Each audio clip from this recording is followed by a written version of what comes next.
रहनुमाई की फजीलत। जो शख्स किसी को नेकी का रास्ता बताएगा तो उसे भी उतना ही सवाब मिलेगा जितना कि इस नेकी पर अमल करने वाले को।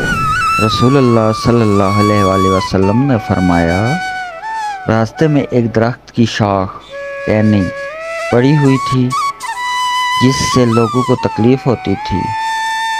एक शख्स ने इसे हटा दिया ताकि मुसाफिर और गुज़रने वालों को तकलीफ़ ना हो। इस वजह से वो जन्नत में दाखिल कर दिया गया। हज़रत मोहम्मद सल्लल्लाहु अलैहि वसल्लम ने फरमाया, लोगों पर आसानी करो, सख्ती न करो और खुशी की बातें सुनाओ, नफ़रत न दिलाओ। फरमान मुस्तफ़ा सल्लल्लाहु अलैहि वसल्लम, अगर तुम अपने दिल को नरम करना चाहते हो तो मिस्कीनों को खाना खिलाओ और यतीमों के सर पर शफ़क़त से हाथ फेरो।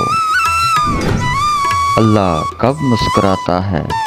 नबी करीम सल्लल्लाहु अलैहि वसल्लम ने इरशाद फरमाया, जब खावंद बीवी की तरफ देख के मुस्कुराता है और बीवी अपने खावंद की तरफ देख कर मुस्कुराती है तो अल्लाह रब्बुल इज़्ज़त दोनों की तरफ देख के मुस्कुराते हैं।